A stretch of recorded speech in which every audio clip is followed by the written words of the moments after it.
Hello বন্ধুরা, কেমন আছেন আপনারা সবাই? 2015 সালে মুক্তি পাওয়া movie the anthem of the heart. মুভির ডিরেক্টর তাতসুয়ুকি নাগায়।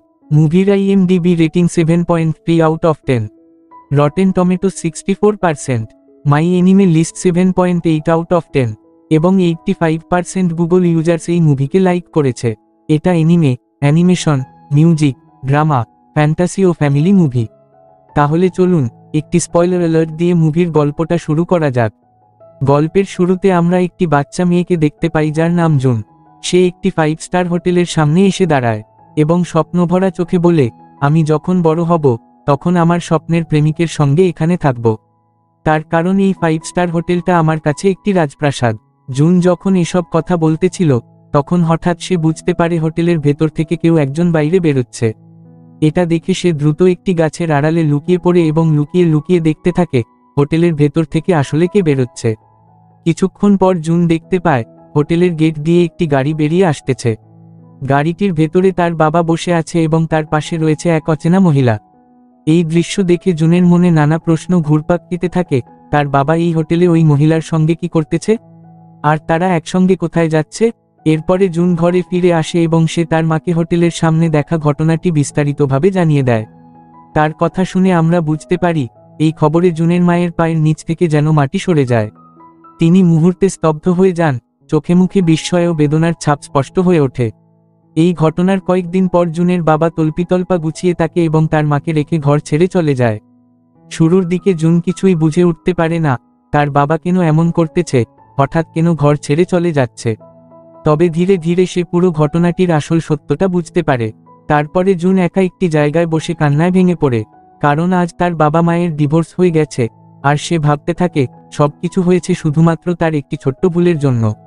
ঠিক সেই মুহূর্তে হঠাৎ তার সামনে একটি জাদুর ডিম এসে হাজির হয়। সেই জাদুর ডিম জুনকে জিজ্ঞেস করে, এই যে ছোট্ট মেয়েকে তুমি, তোমার পরিচয় কি? তখন জুন চোখের জল মুছে সেই জাদুর ডিমকে সব ঘটনা খুলে বলে। তবে শেষমেশ বুঝতে পারা যায় এই জাদুর ডিম আসলে ছিল জুনের কল্পনার সৃষ্টি। তার একাকিত্ব আর দুঃখ থেকেই জন্ম নিয়েছিল এই কল্পিত সঙ্গী। সেই জাদুর ডিম তাকে বলে, তাহলে এটাই হচ্ছে সব ব্যাপার জুন।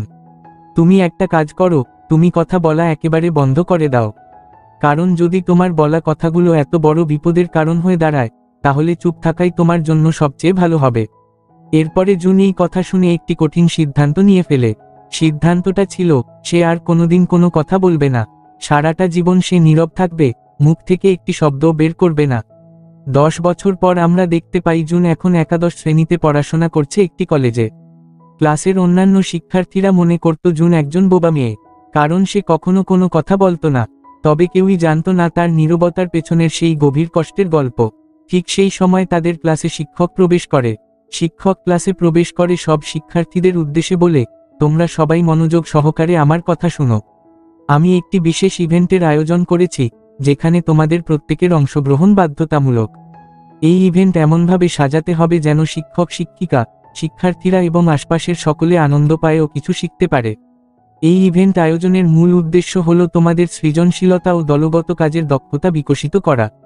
আর এই ইভেন্টের দায়িত্বে থাকবে 4 জন শিক্ষার্থী এবং তাদের নাম হল তাকুমি, জুন, তাসাকি এবং নাটসুকি। তো এখন যদি কারোর কোনো সমস্যা থাকে তাহলে পরে আমার সঙ্গে দেখা করো, এই কথা বলে শিক্ষক ক্লাস শেষ করে। তারপরে ক্লাসে থাকা সব শিক্ষার্থী নিজেদের মধ্যে এই ইভেন্ট বিষয়ক আলোচনায় মেতে ওঠে এবং নানা রকম মন্তব্য ও সমালোচনা করতে থাকে। একই সাথে আমরা একটি গুরুত্বপূর্ণ তথ্য জানতে পারি, ক্লাসের শিক্ষক এই ইভেন্টের জন্য যাদের উপর দায়িত্ব দিয়েছে তারা 4 জন শিক্ষার্থী যারা কোনো না কোনো কারণে ডিপ্রেশনে ভুগছে। এজন্য শিক্ষক সচেতনভাবে এই 4 জন শিক্ষার্থীকে দায়িত্ব দিয়ে তাদের ডিপ্রেশন কাটিয়ে উঠতে সহায়তা করার চেষ্টা করছেন। এরপরে আমরা তাকুমিকে দেখতে পাই, তার ছোটবেলা থেকেই স্বপ্ন ছিল সে একজন সেরা মিউজিশিয়ান হবে, কিন্তু কোনো একটি সমস্যার কারণে সে তার স্বপ্ন পূরণ করতে পারেনি, আর এই কারণে সে বর্তমানে ডিপ্রেশনে রয়েছে। তারপরে আমরা জুনকে দেখতে পাই, সেও ডিপ্রেশনে ছিল, আর আমরা তো জানি তার ডিপ্রেশনের কারণ কি। এরপরে তাসাকিকে দেখতে পাই, সেও ডিপ্রেশনে ছিল। তার ডিপ্রেশনের কারণ ছিল সে এক সময় বেসবল টিমের ক্যাপ্টেন ছিল, কিন্তু একটি ছোট্ট ভুলের জন্য তার দল ন্যাশনাল টিমে যেতে পারেনি, আর এই কারণে সে ডিপ্রেশনে ভুগছিল। তারপরে আমরা নাটসুকিকে দেখতে পাই, সেও আসলে ডিপ্রেশনে ছিল, কারণ সে এক সময় তার কলেজে একজন চিয়ার লিডার ছিল, কিন্তু একটি সমস্যার কারণে তাকে সে জায়গা থেকে পদত্যাগ করতে হয়। আর এই কারণে সে ডিপ্রেশনে চলে যায়। কিছুক্ষণ পর তাকুমি শিক্ষকের রুমে চলে যায়।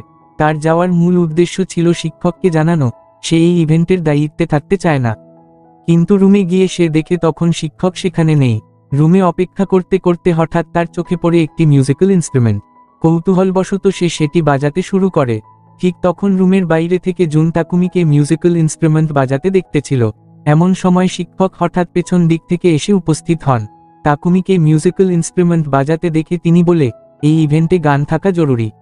পেছনে শিক্ষককে দেখে জুন একটু ঘাবড়ে যায় এবং কিছু না বলেই দ্রুত সেখান থেকে সরে যায়। এই দৃশ্য থেকে আমরা বুঝতে পারি জুনও মূলত শিক্ষকের সঙ্গে দেখা করতে এসেছিল, কারণ সেও চায় না এই ইভেন্টের দায়িত্বে থাকতে। এরপরে শিক্ষক তাকুমিকে জিজ্ঞেস করে, কি হয়েছে তাকুমি, তুমি কি আমাকে কিছু বলতে চাও? তখন তাকুমি বলে, জি স্যার, আমি আপনাকে কিছু বলতে এখানে এসেছি। কথাটা হলো আমি এই ইভেন্টের দায়িত্বে থাকতে চাই না, আর সেই সাথে আমি আপনাদের কোনো ধরনের সহযোগিতা করতে পারবো না। শিক্ষক তাকুমির কথা শুনে বলে, শোনো তাকুমি, আমি তোমার কথা মনোযোগ দিয়ে শুনেছি এবং বুঝতে পারছি, কিন্তু তুমি এই ইভেন্টের দায়িত্ব থেকে সরে দাঁড়াতে পারবে না। তার কারণ আমি ক্লাসে আগেই জানিয়ে দিয়েছি, যাদেরকে এই ইভেন্টের দায়িত্ব দেওয়া হয়েছে তাদের এটি পালন করা বাধ্যতামূলক। কাজেই এই দায়িত্ব থেকে সরে যাওয়ার তোমার কোনো অধিকার নেই। তার চেয়ে বরং তোমরা চারজন মিলে ভালোভাবে চিন্তা করো কিভাবে এই ইভেন্টকে আরও জাঁকজমকপূর্ণ করা যায়। আর একটি কথা, কিছুক্ষণ আগে জুন আমার সাথে দেখা করতে এসেছিল, কিন্তু সে কিছু না বলে চলে গেছে। তুমি এখন একটা কাজ করো, জুন, তাসাকি এবং নাটসুকিকে ডেকে নিয়ে এসো, আমার একটু দরকার আছে। তাকুমি বলে, ঠিক আছে স্যার, আমি এক্ষুনি ওদের ডেকে নিয়ে আসতেছি। আধ ঘন্টা পর তাকুমি জুনকে এবং নাটসুকিকে নিয়ে শিক্ষকের রুমে আসে। শিক্ষক তাকুমিকে জিজ্ঞেস করে, তুমি জুন এবং নাটসুকিকে নিয়ে এসেছ, কিন্তু তাসাকি কোথায়? তাকুমি বলে, স্যার, আমি তাসাকিকে কোথাও খুঁজে পাইনি, তাই আমি শুধু জুন আর নাটসুকিকে নিয়ে এসেছি। শিক্ষক বলে, আচ্ছা ঠিক আছে, কোনো সমস্যা নেই। আপাতত আমি তোমাদের তিনজনকেই কিছু গুরুত্বপূর্ণ কথা বলে দিচ্ছি, পরে তোমরা তাসাকিকেও এসব জানিয়ে দিও। জুন, আমার তোমার সঙ্গে একটি কথা ছিল। কিছুক্ষণ আগে তুমি আমার সঙ্গে দেখা করতে এসেছিলে, কিন্তু কিছু না বলে সেখান থেকে চলে গেছো। তো যাই হোক, আমি এই বিষয়টি আপাতত বাদ দিলাম। তোমরা এখন মনোযোগ দিয়ে আমার কথা শোনো। এই ইভেন্টটি কিভাবে আয়োজন করবে সেটা সম্পূর্ণ তোমাদের উপর নির্ভর করছে। তবে একটি কথা মনে রেখো, এমনভাবে পরিকল্পনা করো যেন এই ইভেন্ট দেখে শিক্ষক, শিক্ষিকা, শিক্ষার্থীরা এবং আশপাশের লোকেরা মুগ্ধ হয়।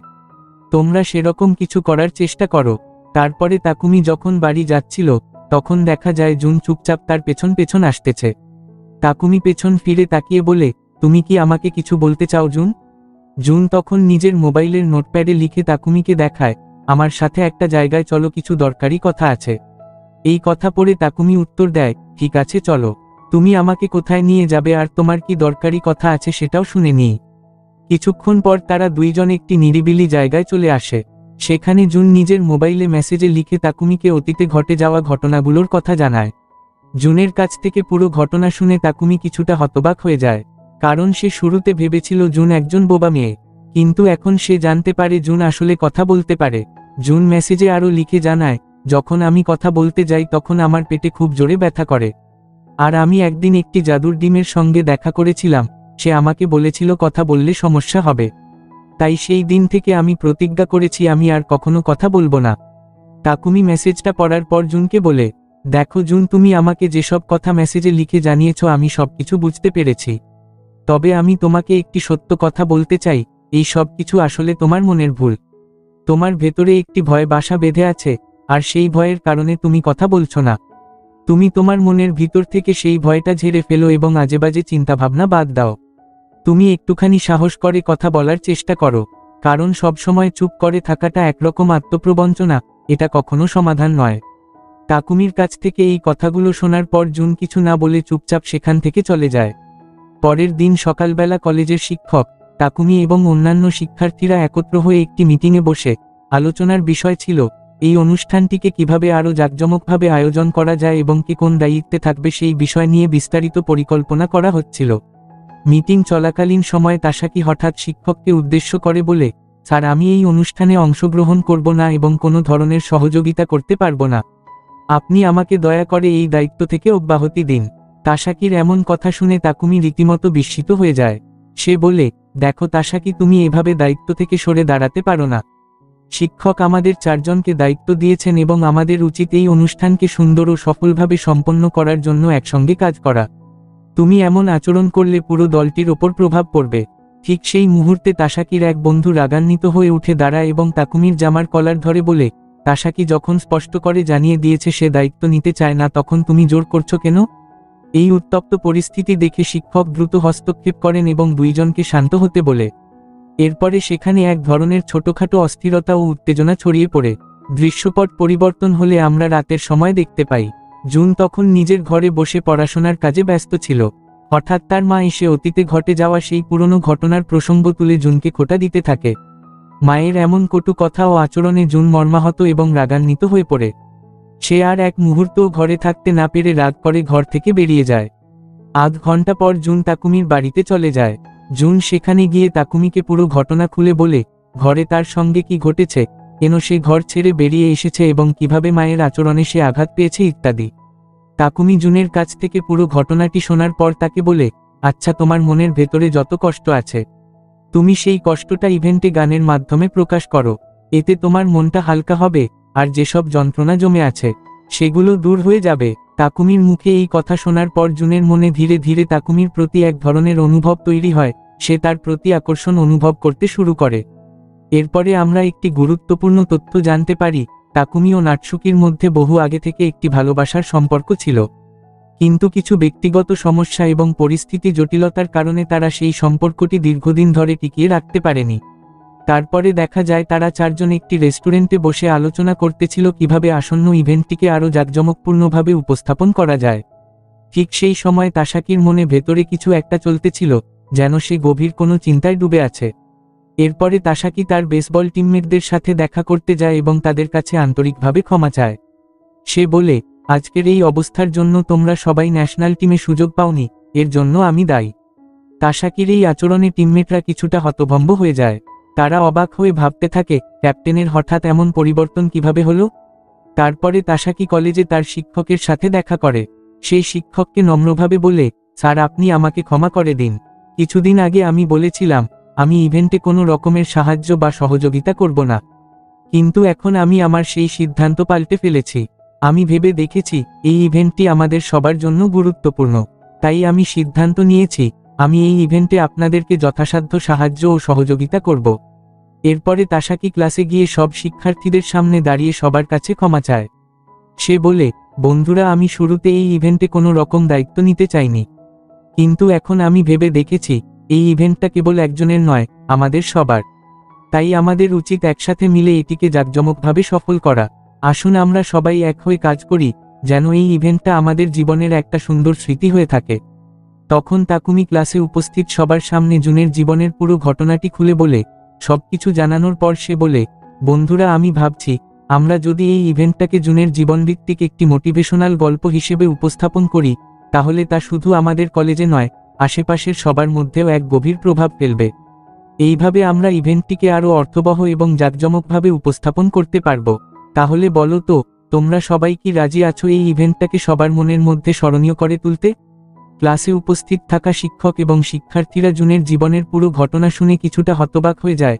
তবে কিছুক্ষণ চুপ থাকার পর তারা একে একে বলে ওঠে, আমরা সবাই রাজি আছি এই ইভেন্টে অংশগ্রহণ করতে এবং একসাথে মিলে এটিকে জাঁকজমক ও সফল করে তুলতে। তারপরে সবাই মিলে পুরো উদ্যমে ইভেন্টের প্রস্তুতি নেওয়া শুরু করে দেয়। তাকুমি, জুন, তাসাকি এবং নাটসুকি, তারা 4 জন কলেজের ছাদে বসে ইভেন্ট নিয়ে আলোচনা করতেছিল। সবার আগ্রহ ও উৎসাহ দেখে জুন মনে মনে সিদ্ধান্ত নেয়, যতই কষ্ট হোক না কেন সে এই ইভেন্টে অংশ নেবে এবং গান পরিবেশন করবে। রাতের বেলায় কলেজের কাজ শেষে তাকুমি ও নাটসুকি একসাথে যখন বাড়ি ফিরতেছিল, তখন তাকুমি নাটসুকিকে জিজ্ঞেস করে, তুমি কি আমাকে কিছু বলতে চাও? নাটসুকি কিছুক্ষণ চুপ থেকে বলে, হ্যাঁ, আমি বলতে চাই তুমি জুনের কাছ থেকে একটু দূরে থাকো, কারণ আমি লক্ষ্য করেছি তুমি ওর প্রতি একটু বেশি মনোযোগ দিচ্ছ, যেটা দেখে আমার খুব খারাপ লাগছে। আর তুমি নিশ্চয় জানো আমাদের 2 জনের মধ্যে আগে থেকে একটি ভালোবাসার সম্পর্ক ছিল, যদিও কিছু সমস্যার কারণে আমরা সেটা টিকিয়ে রাখতে পারিনি। তাকুমি শান্তভাবে জবাব দেয়, নাটসুকি, তুমি যেটা ভাবছো সেটা আসলে ভুল। আমি জুনের প্রতি আকৃষ্ট হইনি, আমি শুধু ওকে মানসিকভাবে সাপোর্ট দিচ্ছি যাতে সে কোনোরকম দুশ্চিন্তায় না পড়ে।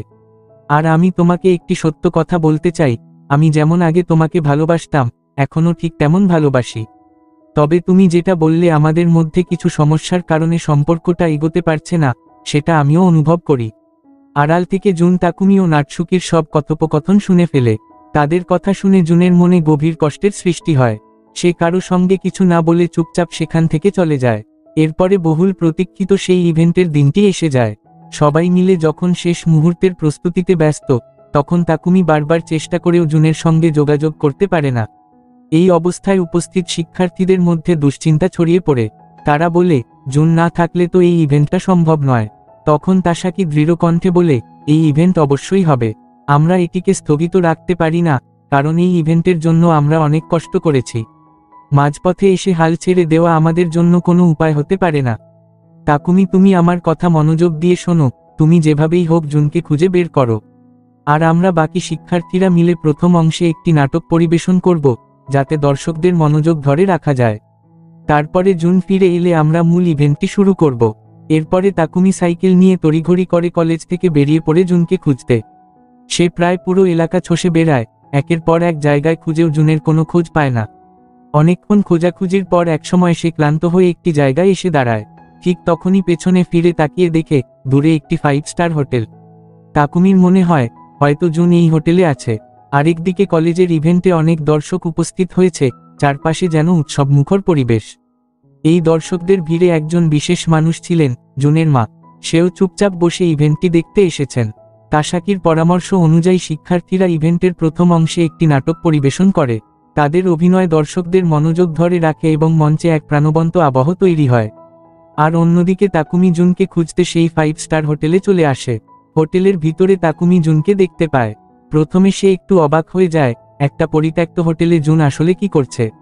তাকুমি এগিয়ে গিয়ে জিজ্ঞেস করে, তুমি এখানে কি করছো জুন? আমি অনেকভাবে তোমার সাথে যোগাযোগ করার চেষ্টা করেছি, কিন্তু কোনোভাবে পারিনি। তুমি কি জানো না আজ আমাদের কলেজে ইভেন্ট? তুমি যদি না থাকো, তাহলে পুরো ইভেন্টটাই অপ্রতিষ্ঠিত হয়ে যাবে। তারপরে সে একটু নরম কণ্ঠে বলে, আচ্ছা, এসব কথা আমি বাদ দিলাম। তুমি যদি কোনো সমস্যায় থাকো, তাহলে সেটা আমাকে বলতে পারো। হতে পারে আমি তোমাকে সাহায্য করতে পারি। তখন জুন অনেক কষ্টে তাকুমিকে সব ঘটনা খুলে বলে। এরপরে সে ভাঙা কণ্ঠে বলে, না তাকুমি, তুমি আমাকে কোনোভাবে সাহায্য করতে পারবে না। তার চেয়ে ভালো তুমি আমাকে একা থাকতে দাও। একটু থেমে জুন আবার বলে, আমি এক সময় ভেবেছিলাম হারিয়ে যাওয়া জিনিসগুলো আবারও ফিরে পাওয়া যায়। কিন্তু আজ বুঝতে পারছি আমার সেই ধারণাটা ভুল ছিল। হারিয়ে যাওয়া জিনিস আসলে আর কোনোদিন ফিরে আসে না। তাকুমি জুনের কাছ থেকে সব ঘটনা মনোযোগ দিয়ে শোনার পর ধীরে ধীরে বলে, দেখো জুন, আমি তোমার সব কথা বুঝেছি এবং অনুভব করতে পারছি তুমি কতটা কষ্টে আছো। কিন্তু আমি তোমাকে একটা কথা বলতে চাই, তুমি তোমার মাথা থেকে এই আজেবাজে চিন্তা আর মনের ভেতরের ভয়গুলো বাদ দাও। দেখবে সবকিছু ঠিক হয়ে যাবে। তুমি একবার ভেবে দেখো আমরা সবাই মিলে তোমার জন্য কতটা কষ্ট করেছি এবং কতটা চেষ্টা করেছি। এখন যদি তুমি এই ইভেন্টে অংশ না নাও, তাহলে তো আমাদের সব পরিশ্রম বৃথা হয়ে যাবে। তুমি কি সত্যি চাও আমাদের এত পরিশ্রম নষ্ট হোক? তাই আমি এখনো তোমাকে বলছি, আমার সাথে চলো। ফিরে চলো কলেজে আর ইভেন্টে অংশগ্রহণ করো। এটা শুধু তোমার জন্য না, আমাদের সবার জন্য ভালো হবে। আর তোমার মনের যত কষ্ট আছে, সেই কষ্টগুলো তুমি গানের মাধ্যমে বা এই ইভেন্টের মাধ্যমে প্রকাশ করো অথবা দূর করে দাও। তুমি যদি সত্যি আমার কথা বুঝে থাকো তবে এখনই সিদ্ধান্ত নাও। তারপরে জুন তাকুমিকে বলে, হ্যাঁ, আমি সিদ্ধান্ত নিয়ে ফেলেছি। আমি এই ইভেন্টে অংশগ্রহণ করব এবং আমার মনের সব কষ্ট গান দিয়ে ঝেড়ে ফেলব। কিছুক্ষণ পর জুন কলেজে ফিরে আসে এবং সকল শিক্ষার্থীদের সঙ্গে মিলে ইভেন্টে অংশগ্রহণ করে। মঞ্চে পারফর্ম করে সে তার মনের সব কষ্ট ঝেড়ে ফেলে এবং দর্শকদের হৃদয় ছুঁয়ে যায়। এরপরে জুন খুব খুশি হয়, কারণ আজকের ইভেন্টে শিক্ষার্থী ও দর্শক সবাই আনন্দিত হয়েছে। একই সঙ্গে সে তার মনের সব কষ্ট দূর করতে পেরেছে এবং নিজেকে নতুন এক জীবনের অনুপ্রেরণায় গড়ে তুলেছে। তারপরে কলেজের ইভেন্ট শেষে জুন যখন পরিষ্কার পরিচ্ছন্নতার কাজে ব্যস্ত ছিল, ঠিক তখনই তাসাকি এসে তার সামনে দাঁড়ায়। তাসাকি জুনের সামনে এসে নিজের মনের কথা খুলে বলে দেয়। জুন তাসাকির কথা শুনে কিছুক্ষণ নিস্তব্ধ হয়ে থাকে। যদিও সে কিছু বলে না, তবে তার চোখে মুখে এক অপূর্ব প্রশান্তি দেখা যায়, যেটা দেখে বোঝা যায় সে ভেতরে ভেতরে অনেক খুশি হয়েছে এবং এই থেকে মুভির গল্পটা এখানেই শেষ হয়ে যায়। Thank you for watching.